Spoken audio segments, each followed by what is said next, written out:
Alright, so it's done. I'm gonna hit yes, and you can see it scored a 4812. So that's pretty much what I've gotten every time I've run the test. It's always over 4800 or at least over 4700, and it definitely reflects, how the device actually performs in the real world. I've done speed tests on phonebuff.com, comparing it to the Galaxy Nexus, comparing it to phones like the Galaxy Note and the iPhone 4S, and it outperforms all of them. So definitely one of the fastest phones out there. The next thing I want to talk about as far as what I like about the phone is actually HTC Sense. So usually, I'm not too fond of manufacturer UIs on phones, but I think HTC did a great job with Sense 4, making it lightweight, not getting in the way too much of everything.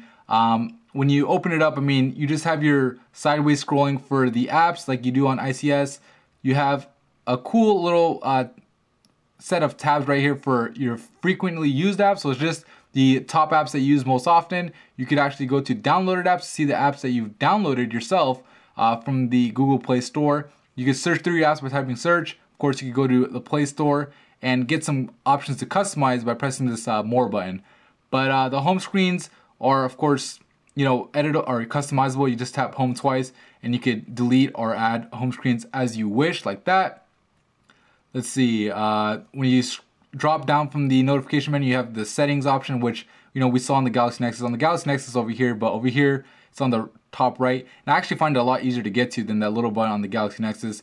The settings is white, so it's not black like you see on stock ICS, but definitely looks really clean. That's the whole thing about HTC Sense. I feel like it really makes the phone much more visually, appealing. When you scroll like this, it has a cool little effect right there, which the little tabs are separating. Certain things also that HTC adds in with their software, like this tab right here for app associations, isn't on Ice Cream Sandwich by default. This lets you see, what apps are associated with what, like web URLs is associated with Dolphin. If I wanted to change that, I could go here instead of having to go into the settings, into the app menu and clearing the defaults in order to be able to edit that. Another thing that's cool is when you go to storage, you could actually tap this guy right here that says make more space. So you tap make more space, and it actually will clear out your temporary data for apps that either you haven't used in the last week or all the apps that you have in your phone. So I'll just go with this one, hit next, and it's loading up the applications, and there you go, it's clearing them. And you can also uninstall these apps, or you can move them to the phone storage. So I'll just hit move to storage, see what happens. And it's giving me the list of apps. I could check them, hit next, so we'll just do next. There you go. Had a little bit of trouble tapping that guy.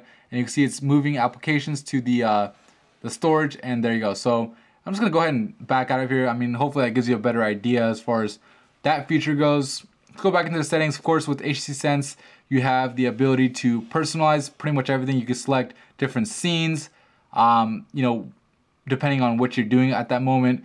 You could apply different skins. So right now I'm on the regular one. I'll just go ahead and apply the, let's do the matte black theme, and let's see how that looks.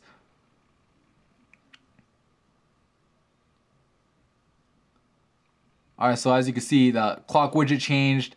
Nothing much changed here. If I go to the lock screen, you can see now it's black instead of silver. So pretty cool way to customize your phone, without having to root it or anything like that. And like I said, it is lightweight, and especially with Ice Cream Sandwich, the ability to disable apps, which there's a how-to on phonebuff.com if you don't know how. I got rid of all the, most of the T-Mobile, what I consider bloatware apps that were just pretty much taking up room on my phone. And not only room, but just, I had to scroll through them, which made it kind of annoying. But anyway, I got rid of those. So it has, pretty much just the basic Sense on there and all the apps that I want, not necessarily T-Mobile wants me to have. So pretty cool to be able to have that option. Overall, like I said, I'm happy with Sense. It's lightweight, doesn't get in the way. And the last thing I want to talk about as far as what I'm not going to say like, I'm going to say love about the HTC One S is the camera. The camera is definitely the best camera that I've used on pretty much any phone. Not necessarily just for quality reasons, but for the features that it has. So here's my Galaxy Nexus, and let's see if I could take some pictures of this guy. So let me unlock it. Alright, so bear with me for 1 second. Let me turn the brightness up so we can actually see it. There you go. Alright, so I'm going to go ahead and take some pictures of it. So of course, you can take a picture like you normally would by just tapping it like this, the icon, and there you go. But if you wanted to take multiple shots, and this is great for when I'm taking pictures of my nephew, he's a little baby, obviously they move around a lot, or if I take a picture of my dog, it's hard to get a good shot with them when they're always moving around. You can just press and hold, and it's gonna take multiple shots. And when you're done, you can review it, and obviously you're gonna have a bunch of pictures to choose from. I can choose the one I like best. I just hit best shot right here, so I'm just gonna go ahead and rotate it back, hit best shot, and it's gonna automatically delete the rest of them if I wanted to. Say yes, and there you go, deletes all of them, goes right back to the camera.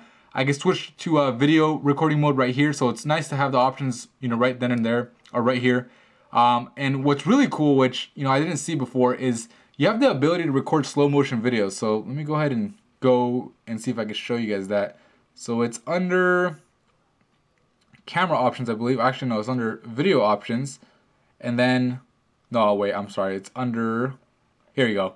You hit the A over here and then slow motion video. So slow motion video, you can see the icon over here changed and it has a little guy running. And basically what it's doing is, so I'm just gonna move my phone left and right and around like that. And then I'm gonna stop recording. And now we're gonna go ahead and watch that video, and I wanna show you guys how it looks. So this is pretty cool. I mean, if you're just outside and recording something, you could literally record it in slow motion. So so you can see it literally caught it in slow motion. Obviously there's no sound because you can't really slow down the sound. It just sound all garbled up. So you just have the video, but really cool to see that. You know, just looks awesome. It's kind of like the time lapse, but just regular slow motion video. So anyway, that gives you an idea as far as the camera goes. Like I said, the quality on here is really, really good. I just love the features that HTC included. Unlocking to the camera is super, super fast. I just go like that and literally opens up right away. And that's a reflection of not only, you know, HTC's dedicated chip for the camera, but also the S4 processor and of course Ice Cream Sandwich, all combined, just giving you a great user experience. But that's pretty much my review on the HTC One S. Overall, like I said, I love the phone. Definitely giving it a thumbs up. There's only a few drawbacks that I have with it, but you know, if you're on T-Mobile, it's definitely a guy I would look at. I would also look at the Galaxy Nexus maybe if you're looking for a better screen as far as resolution goes. But when it comes to speed and some of the features that come with HTC Sense, I don't think anything's really going to match the HTC One S.